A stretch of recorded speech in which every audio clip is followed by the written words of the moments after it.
Hi, I'm Justin Caffrey, and welcome back to part 2 of this series on healing your vagus nerve. I'm recording these in quite primitive setting. It's not my normal studio. I don't have my usual graphics, all that kind of stuff. I've broken my arm skiing whilst we're in Austria. So everybody else is out all the time skiing, so I'm taking the time to share some content with you guys. And I want to just, before we get into it today, just put a little bit of a warning on here to say the topics that we're going to discuss today, some of them are a little bit tough, can be a bit triggering. I'm going to touch on suicide in today's discussion. I'm going to discuss trauma at a childhood level, but also I'm going to give you some insights as to how I healed myself. And I'm going to record some tools, which will probably be in part 3, some actual practices to help. But I want to really help you get to understand where you need to work before you start working with some of the tools as well. And to do that, we're going to talk about exploring the difficulties in your life. And if that feels too hard, or you don't feel emotionally able to do that, please take this as an opportunity to say, you don't need to do it right now. Or at least you need to go and get some professional help whilst you're starting to do it. What I don't want you to do is to go in and do some of this work to excessively over-traumatize yourself. That's not the purpose of what we're trying to do today. So I want you to kind of be guided by you to take some mindful awareness of what's right for you and what's needed for you today, and don't take excessive risks. But, excuse me. I guess what's interesting here for me and the talk yesterday, I've been writing a book for the past 7 or 8 months. Hopefully we're going to get a manuscript to the publisher by the end of January. Slightly slowed down because I broke my arm. But one of the key things, and the kind of working title for the book, is the unpacking the alpha. And I became an alpha personality based of circumstances growing up and not feeling loved and seen, and growing up in a household where there was a lot of mental health issues going on. And I realized that I wanted to be in control of my own life. I wanted to drive success personally on my own terms.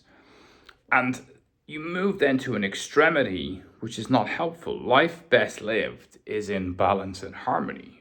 And moving to extremities is never helpful. But I also want to talk to the fact that this content today is not just for alphas. I want to open up to the idea that for a lot of my followers, you guys have got multiple autoimmune diseases. You might be suffering from ME, from MS, from long COVID, chronic fatigue, etc., etc. And you may not be alpha on the outside, but I want you to consider that there's probably an alpha on the inside. And I want you to consider, before you got ill, was that alpha on the inside? And that alpha is the inner critic. That alpha is the voice in your head that is disparaging towards you on your own journey. And even as you start to watch this video, that alpha voice has probably come out and said, hey, what's the point in watching this? You're screwed. You're not going to get well. This has gone on too long. This is just another waste of time. Who is that voice? So we don't have to be an outwardly appearing alpha. It's not beating of chest. Need to be careful, broke a rib as well. Beating of chest, alpha. We all can have that. And especially when you've come from a dysfunctional childhood, where you have come from an environment where, as I said in part 1, as you turn to get out of bed and you drop your feet onto the floor of your bedroom, you are consciously thinking to yourself, what's the weather, the emotional weather in the house going to be like today? So from the get-go, you're in a fight and flight state. And that fight and flight sympathetic state is a place where if we're in balance, in harmony, if our yin and yang energies, as the Chinese would refer to it, are aligned, then my fight and flight should be if somebody bursts in the door right now, I get a shock, I move to sympathetic fight and flight state, adrenaline comes into the body, but then I notice, oh, it's housekeeping in the hotel that I'm staying in. Whew, that was close. I'm okay now. I can say hello and I move on with my day. That's a perfectly functioning nervous system. Heightened because of a threat, and then immediate ability to drop back into parasympathetic homeostasis. But when we've been conditioned from an early age to find the places that should otherwise always be the safest place, your home, your parents, the most loving environment, in inverted commas, that you should have, when that is perceived as dangerous, well then, frankly, everything is dangerous.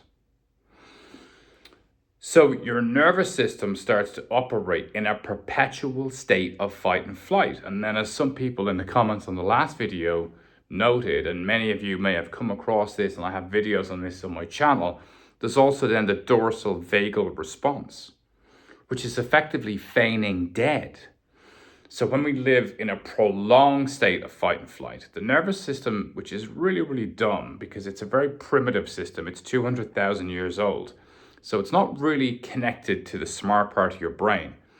So it feels, hey, you've been stressed for like months, years. The anxiety is constant, but you don't seem to be getting away from it. So it can't really see that there isn't a proverbial saber-toothed tiger.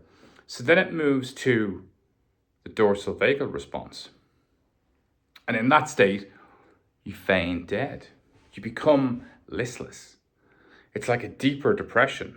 So we can see people with high anxiety, long periods of time, mood drops, and then it's like, I'd rather be in bed, I'd rather sleep, I have no energy, and a new state evolves. So when we think about it, if we go right back, we're conditioning ourselves from a young age, and a behavior is set in. And we're going to have to undo a lot of that to get to a new, more balanced state of being. And the emotion in your body is the potion that's either going to heal or harm. The emotion is the potion that's either going to heal or harm. And as I spoke in the first video, when I came to terms with the fact that my son was going to finish his high school in the US, 5-hour time difference from where I live. If I want to go and visit him, it's an 8-hour flight. It was a loss. My first child had died.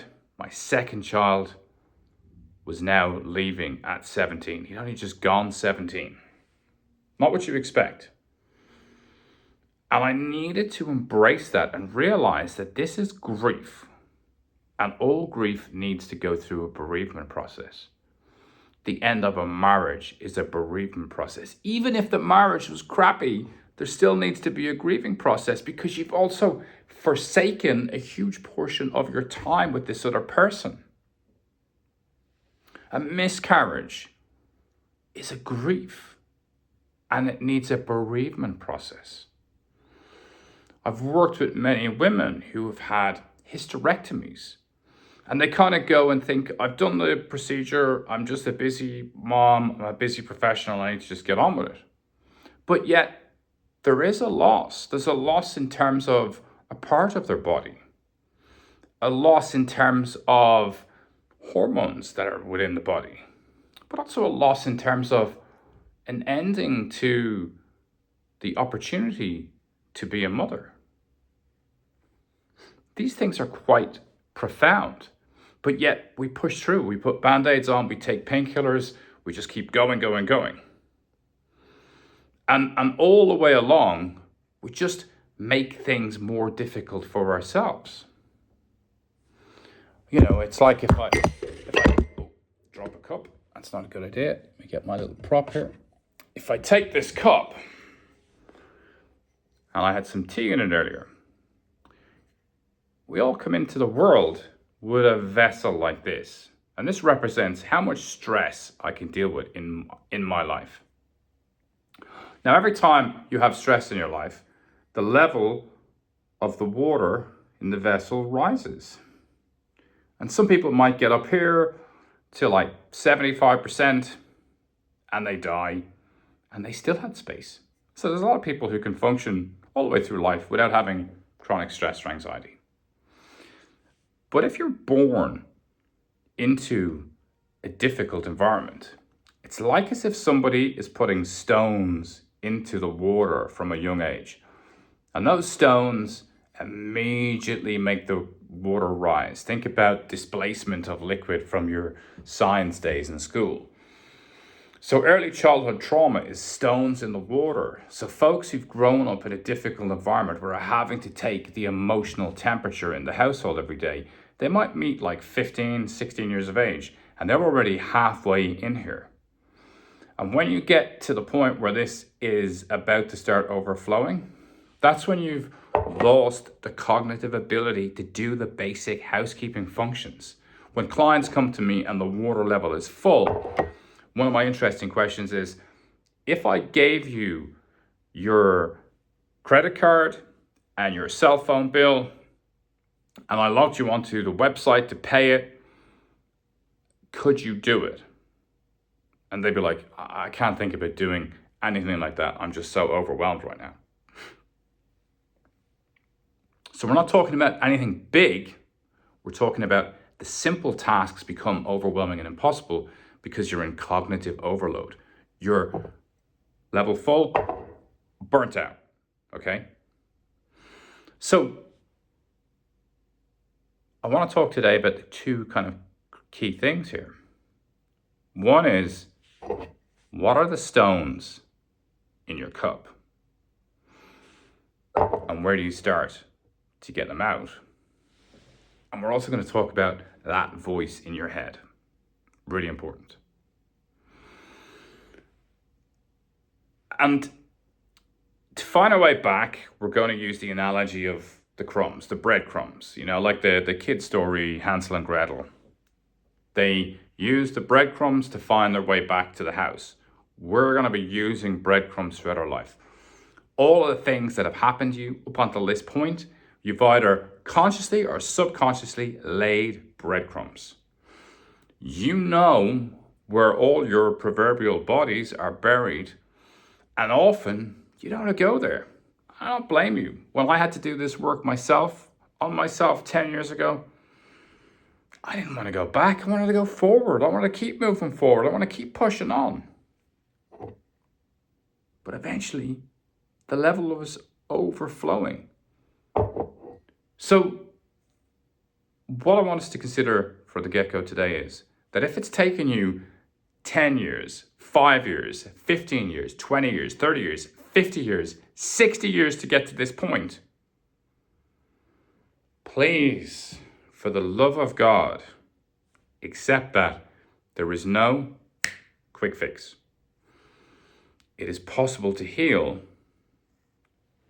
but just like my broken arm, there's very little I can do to make this heal faster than 2 to 3 months. If I do lots of other things to my arm during that period in the hope that those extra interactions will make it heal quicker, it's likely I will harm my arm and slow down the process. So many of you have tried many things and you continue to try multiple things. And I meet people all the time who come to me and they go, I want to work with you, but I also do this and I do that and I do this and I do that. And I say, listen, if you want to work with me, we do one thing. If you want to work with loads of other things, knock yourself out. When you're finished with all of that and you want to get simple, clear, constructive pathways to healing, come back to me. So, before we get to the breadcrumbs, let's just talk about the voice. The voice that's probably dismissed you a couple of times as you're watching the content today. In my book, I talk about naming the voice. Many years ago, I named my inner critic Lieutenant Dan. And if you remember, Lieutenant Dan is a character in Forrest Gump. He was a tough guy. He was a real ass towards Forrest a lot of the times. And he was also blaming everybody else for his misery. So Lieutenant Dan was a war veteran. He had PTSD, so that resonates with me and my story. He also drank a lot. That resonates with me and my story. And he is such a dismissive ass to Forrest. And the voice that I had that would have beaten and berated me was that voice. It was that negative criticism. So I started to realize if I name the voice, and if I know his MO, if I know that when I hear a voice in my head and it's this type of dialogue, that is Lieutenant Dan. That became interesting. But then something else became quite interesting. The more I studied the psychology and neuroscience, and really as part of my master's program, I was really interested in getting deep into this. I suddenly started to realize that that voice is constantly talking. I don't ask it a question. So if I don't ask it a question to get involved, then I also have the opportunity not to listen. So it's a stream of conscious thought. And it's born out of early trauma. So I started to practice something quite simple. I was meditating every day, so 10, 15 minutes of meditation every day, just helping my nervous system slow down. Nothing particularly fancy. I would sit for 10 or 15 minutes, breathing in for 4 seconds, breathing out for 6 seconds, trying to pay attention to parts of my body, allowing the voice to come and go when it came, paying attention to it, and then letting it fall away, and then having moments where it stopped. And breathing, and knowing that I was going to do this for quite a few weeks. And then there was a moment where I started to realize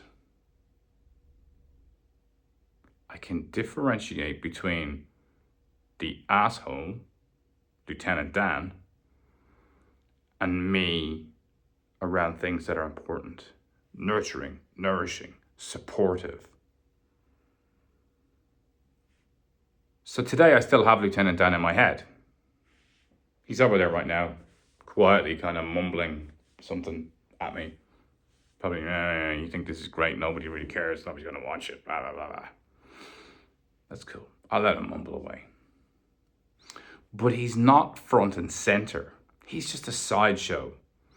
And where he tends to show up is, if I'm tired, if I haven't been eating well, if I'm ill, if I'm in pain, and particularly if my sleep is off, then he gets the opportunity to have a more leading role in the dialogue in my head. So I want you to consider for this video the naming of that critical voice in your head. Notice there's a voice. Notice that it's not so nice. Use a name that you can quickly refer to. And if you want to use Lieutenant Dan, feel free. I haven't copyrighted Lieutenant Dan. And Forrest Gump production team probably have, but I'm sure they won't mind us using it for the purposes of our mental health. So naming the inner critic is a really important step. And then I want us to build the idea of the where, the why, the when. How did I get here?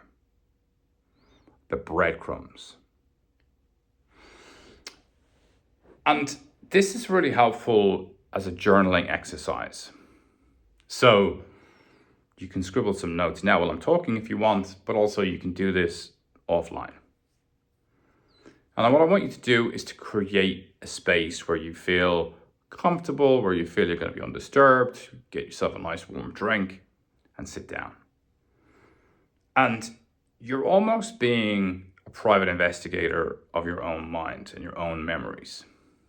And casting your mind back to your first, earliest memory of feeling threatened, feeling upset, feeling emotionally vulnerable. And then taking that theme of difficulty throughout your life and working through the chronology of all of your life.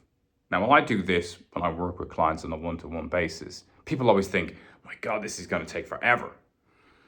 It usually takes half an hour, 40 minutes. And what's really interesting, when you set the theme clearly, your mind will walk you through the 10, the 20, the 15, the 5 big moments that are relevant in your life. They're all there. They're not hidden. Sometimes they can be hidden. And, again, be mindful that if you know or if you're fearful that maybe you were sexually abused and you've never really gotten close to that idea, this kind of work is better done with the help of a professional, therapist, psychologist, etc. So be aware of your own needs, please, as you do this. But what I want us to consider here is, where were the first breadcrumbs? The breadcrumbs lead us to the stones. The stones have risen the water. So as we find the stones, we can start moving to the next phase of reducing the water level. And I want you to write it all out. And there are also things that sometimes are difficult to find, that are not so straightforward. As an example, in my own journey, I discovered that when I was 2 months old in 1975, I had surgery and I had about an hour to live. Emergency surgery, brought into the hospital, really baby unwell, kind of, almost listless. And luckily there was a doctor there who understood what was going on. I had, without boring you in the medical details, I kind of like twisted bowels in essence. I wasn't pooping and the poison was rushing through the body. I was whipped into surgery, operated on, they did it all. They also cut out my appendix just for good measure, as they did in 1975. By the way, in Chinese traditional medicine, the appendix has got a function. We won't get into that now. But what I didn't realize was that in 1975, babies under 6 months were considered not to feel pain, and as such, generally weren't given a general anesthetic. They were instead given a muscle relaxant and often tied down to the bed or to the table whilst the surgeon operated on me. So I found that there was a surgery at a really young age where there was no anesthetic. So my body had its first experience with an unsafe world at 2 months. No mother, no father, strange environment, people cutting into me, extreme pain, etc. Now, it took me some time after I did this breadcrumb work to find that last one and add it back in. But now I've got the first point of where there was real trauma in my life. And then there was my childhood growing up, which had lots and lots of challenges in there. My teenage years into my 20s. Then my nephew died in my late 20s. So then after his death, he was 18 months old. One of my biggest fears was, when I then became a father, what if one of my children dies? And then Joshua died. So there's this pathway which is extraordinary. But it's like breadcrumbs, the breadcrumbs, the breadcrumbs. I'm understanding and I'm seeing where everything's come from and where it's gone. So I want you to build that profile for yourself and get to see what's happened to you. And so many times you've all heard people say, what's wrong with you? I want to know what's happened to you. It's not what's wrong with you. They're the experiences that you've gone through. But the opportunity for change, the opportunity to change you, to fix you, to help you become stronger, to empower you, starts with understanding where did it come from. And know that it's hard to go backwards. But I want to share something with you. I give talks about this kind of topic. And one of the things I always say is that when you've come to terms with the death of your own child, when I can say here, my son Joshua died just before his first birthday. That took work to get to that point. And initially, when I was ill back in 2012, predominantly a large part of that was unresolved grief, because I was trying to run from the trauma of Joshua's death. And there's no running from trauma. It's like you're trying to run from something that's got an elastic attached to it. And that elastic has got a long way to run. You can keep running. It's almost like a cartoon moment. Maybe tied to the elastic is like a frying pan from a Tom and Jerry cartoon. So you're running, getting away from the trauma. I don't want to go back there. I don't want to go back there. And eventually the elastic gets so taut, ping, the frying pan's going to hit you in the back of the head. And that's what was happening to me. I kept hitting myself in the back of the head with these frying pans. They wouldn't go away. Every time I ran, they were rattling behind me, and then they'd hit me and bang, bang, bang. So I needed to get into the detail of Joshua's death. And going near it for the first time and writing about it, journaling about it, then I started to do some work with my eyes closed to get into the memory of it. It was awful. But my mind had filed it under trauma. And it wasn't happening anymore. Joshua was dead. So the more I got into the story and the more I wrote it down and the more I worked through it in my mind with my eyes closed, safe, breathing calmly, seeing it over and backwards, over and backwards, over and backwards. Watching it so many times, you start to watch a movie too many times, or your favorite song, you listen to it too many times. You don't like it anymore. It's becoming a little bit boring and your mind drifts off somewhere else. Extreme trauma, even the death of my son, the mind started to notice it's in the past. This is boring. And now I'm thinking about whatever, something I got to do at work. Instead of, when I initially started thinking about it, it's like tightness in the body, heart rate goes up. I'm going in there. I'm going close to my pain. The PTSD is overwhelming. But if I watched the movie enough times and I wrote about it enough times, he lived and he died. And the mind is then able to start refiling this, just like last summer's vacation. It doesn't mean that there's no severity or I don't feel immense loss because we had 2 children and one of them died. But what it does mean is that he is dead. It's not still happening. And so much of our dysregulation is because we think, that's a big mistake, we feel that it's still playing out. And the nervous system, as I said at the start of this video, is super dumb. It's not connected to the prefrontal cortex. So it's not logically knowing that the trauma is not still happening. So many of the stones that have got your water level high, we need to find them by retracing our steps with those breadcrumbs and then getting up close with them. If we can, if we feel safe, if not, make sure you get some support. And please be kind to yourself. Get support if you need to. But the more we get used to it, the less the emotion is a potion for bad. It becomes a potion for good. And for me, forgiving so many people in my life, forgiving my parents, forgiving myself too, was critical to find that ease and comfort within myself. And the biggest reason for us to do this work is that hurt people hurt people. And this cycle goes on and on. And I wanted to be the person who breaks the cycle. I wanted to make sure that for my surviving son, Luca, I was able to show up as an emotionally available father. I was able to show up as an emotionally available husband. And that meant in 2016 doing an immense amount of work on myself and quitting alcohol and changing my life exponentially. So change is possible. But the speed of change should not be the focus.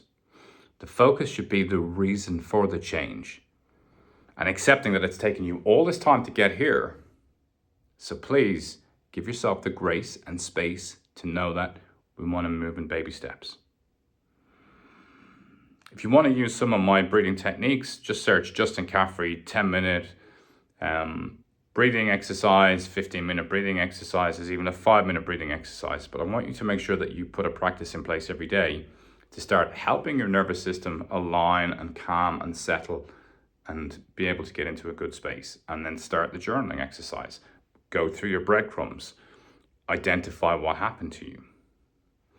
And then we'll talk about how you start to normalize these stories when you reread them, and then also sit with them and be with them. I'll put a guided exercise later on for you to be actually able to do that. So you can pop your headphones on and I'll help you calm down the nervous system to get close to the story. But this work is of huge value to you. Nobody else is going to come and save you.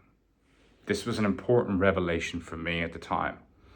And this is why I share this content. And please, at this point, like and subscribe to the video. You watch this, you've watched part 1. If you haven't watched part 1, get back and watch part 1. There's stuff in there that you got to know about.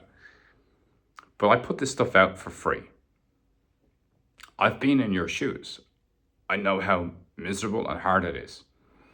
And I want to get content out for you. So please share this into your network. If you're a long COVID sufferer, if you're an ME sufferer, if you're an MS sufferer, if you're just an autoimmune disease, if you're suffering with chronic fatigue, if you're a long haul COVID sufferer, whatever it is, please share these videos in your groups.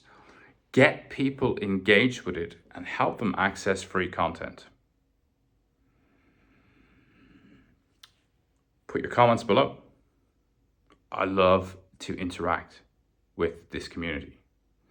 I want us in 2025 to build a much bigger audience, and I'm committing to more videos in 2025 as well. I spent 6 months of last year deep in the process of writing the book. Unfortunately, by the time we get it through publishing and everything else, the book's probably not going to be ready until 2026. But the book is all the tools and a process for you to do the work on your own. But a lot of that we're going to share here on YouTube. So, thank you for being here. Please like, subscribe, share, put your comments below. Let me know how you're getting on. If you want to do my online course, you can go to my website, justincaffrey.com. It's a 21-day course. It is phenomenal. Hundreds of people have been through it. Probably 1,000 plus people have been through it at this stage. And it is every day for 21 days, everything you're going to need. The videos, the guided sessions, the lessons about the nervous system, the vagus nerve, and how we can heal it. It's all in there. It's worth investing in it. It's a very particular methodical approach. And this works in tandem with it. This isn't a replacement. The two things work separately. So parts 1, 2, I'll hopefully get to record part 3 tomorrow, and I'll maybe get to do a part 4 of all this series as well. Will all come beautifully together to help you in your own journey. My work is dedicated to my son, Joshua Raphael Caffrey. And I get to speak about him, and I get to talk about him. And talking about difficulty is where we want to get to. When children die, it becomes a taboo and nobody wants to talk to their parents. You know, if you have friends whose kids died, ask them how are they? Ask them to share a memory of their child. It's the taboo that creates the PTSD. If you're an ex-service person and you have seen active combat, and I've worked with lots of ex-service people and I've given a lot of talks, and there's a couple of states in the US who use my video and my content for police officers, serving active officers, to help them understand their nervous system better. When you feel like you can't talk to your partner, you can't talk to your friends about the trauma, the difficulty, the anger, the pain, the rage that you've seen in life, it's important to find an outlet. Start journaling. Go and see a therapist through work. Find somebody to talk to, or see if there's an opportunity to communicate it at home. What we hold on to internally is going to come back in a very poor way. And often anger, aggression, and rage tend to be its preferred mechanisms to speak. If it's not allowed to speak early, it comes back angry. Think of Lieutenant Dan. We want the nice Lieutenant Dan, the guy who marries the beautiful bride at the end of Forrest Gump, who's there in his suit and his big tie and speaking compassionately to Forrest. He's still kind of, he's still kind of sneering, going, yeah, he's still a bit of an idiot. But he's a nice guy. He's kind of a funny guy that we'd all like to hang out with and be friends with. That's what we want. We don't want the Lieutenant Dan tied to the mast of the ship, raging against the sea and nature and God and you and everything. We want the calm Dan. We want the peaceful Lieutenant Dan. And it's all available. Let me know how this part 2 jives with you. Share your thoughts. Put them below. Can't wait to hear from you. If you want to work with me, go to my website, justincaffrey.com. I'd love to hear more. You can contact me over there. But I love your comments down below. How is this working? What do you want to know more of? I haven't recorded part 3 yet. So you can also put in there stuff that you would like to know about that I can actually speak directly to you guys. I wish you well. Blessings. Be good to yourself. Find peace and forgiveness for you and in turn others. And we're going to talk about that process of forgiveness in the next video. It's hard, but it's possible. I've forgiven everybody who's hurt me. And it was quite a big list. Mind yourself.